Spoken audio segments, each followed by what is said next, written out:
Alors là, du coup, je vais vous montrer comment réaliser votre premier projet. Donc, on a le SP32 qui est ici. On a le câble, donc c'est pas du jumper, c'est du câble Dupont, la platine d'expérimentation, la diode électroluminescente et une résistance d'une valeur de 220 ohms.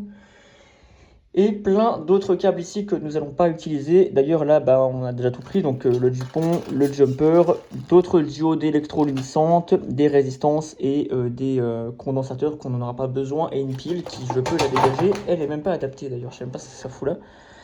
Bref, on va pouvoir commencer le premier projet. Donc, vous allez voir, c'est très simple. Mais avant, je vais vous parler de ceci.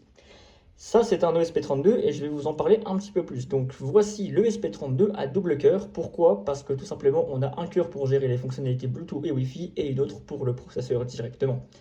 En parlant du processeur, on est sur quel type d'architecture? Eh bien, on est sur un Xtensa. Donc, c'est une architecture de processeur 32 bits uniquement pour les ESP32. Donc, pour ce type de microcontrôleur. Car oui, le SP32, c'est un microcontrôleur, hein, évidemment, qu'on utilise vraiment dans plus en plus de projets aujourd'hui, même dans le pro, c'est vraiment incroyable.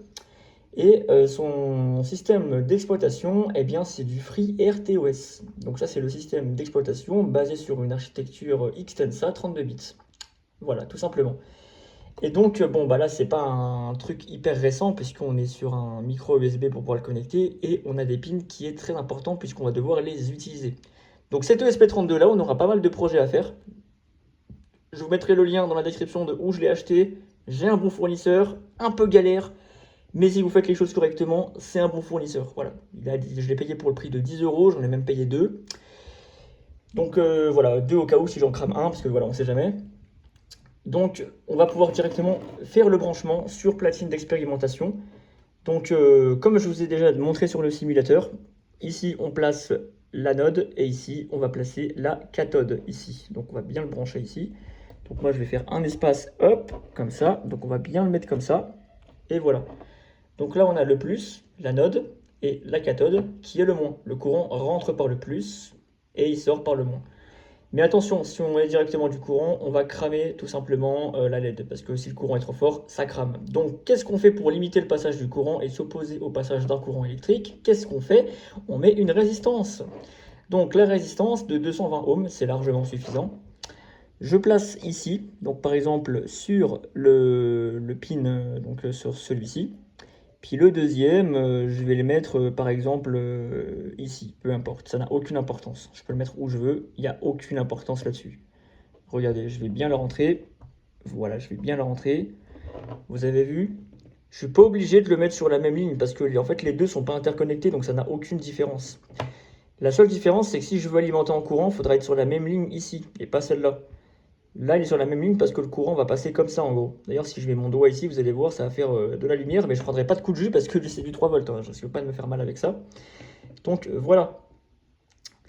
Donc voilà, donc on est bien connecté. Ensuite, là, qu'est-ce que je fais? Je me mets ici, donc sur le même circuit. Hop, je mets mon câble ici. Donc sur le même circuit, vous voyez bien, ici.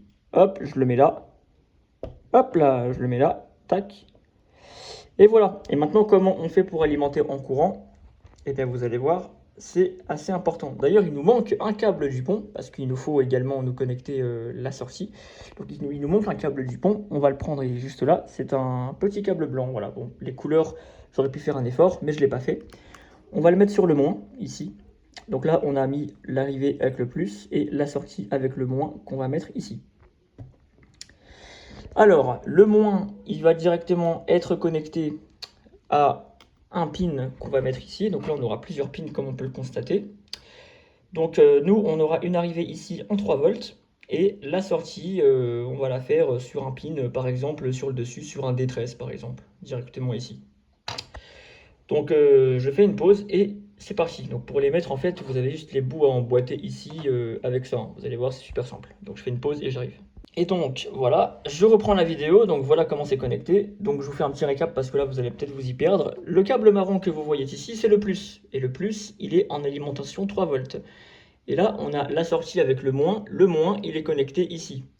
Donc en fait sur un pin de sortie ici. Donc là je crois que c'est du D32. Donc on voit pas très bien, mais en gros voilà, c'est du D32. Maintenant, il nous faut du courant, il nous faut une arrivée de courant, et pour ça, vous allez brancher votre câble. Donc, c'est du micro USB comme ceci. Vous pouvez en trouver pour des types C, mais voilà. Vous le branchez ici et vous le branchez à un secteur comme une prise. Et on voit si notre projet marche bien. Si on a fait une erreur, ça ne s'allume pas. Si on n'a pas fait d'erreur, ça s'allume. Et ensuite, on passera à la partie code pour si on veut faire clignoter cette diode électroluminescente pour en avoir le contrôle. Et je vous rassure, c'est pas compliqué du tout. Donc c'est parti, je fais les branchements et je vous montre si c'est bien correct ou non. Voilà, comme on peut constater, tout est bien branché ici. J'ai mis le tout par terre, le SP32 est bien connecté, le câble aussi. Le branchement, le voici, notre schéma, la voici. On connecte ça sur un 5 volts. De toute façon, on a un régulateur de tension, donc vous inquiétez pas, ça ne va pas sortir en 5 volts. Et donc là, si ça ne s'allume pas comme c'est le cas actuellement, c'est que nous avons fait une erreur. Donc là, effectivement, j'ai fait une erreur. Il faut que la sortie soit sur un GND, si je ne me trompe pas. Donc c'est comment dire, un conducteur. Donc la sortie, où est-elle? La sortie, elle est là. Donc il me faut un GND automatiquement. Donc je vais le mettre sur un autre pin. Donc c'est un GND. Donc le GND, il se trouve... Alors, il se trouve juste à côté du premier. Sinon, j'ai un GND sur le haut. Alors, on va faire ça tout de suite. Je mets le GND. D'ailleurs, je ne vous ai pas montré, mais regardez, ma LED s'allume bien. C'est juste que le courant, il n'est pas assez puissant. Regardez, je ne sais pas si vous voyez bien. Parce que j'ai le flash. Mais en fait, regardez, la LED, elle s'allume bien ici. Mais en fait, c'est parce que le courant n'est pas assez puissant. Le flash, là, je ne peux pas le retirer. Bon, c'est pas grave. Mais en gros, on a bien la LED qui s'allume. C'est juste que là où je l'ai branché, le courant n'est pas assez puissant. En fait, ça marche, le schéma n'est pas mauvais. C'est juste qu'on n'a pas assez de courant pour pouvoir l'alimenter. Donc là, par exemple, je l'ai branché sur un D13. Donc c'est une sortie de courant. Sauf que bah, en fait, c'est pas assez puissant. C'est pas assez puissant.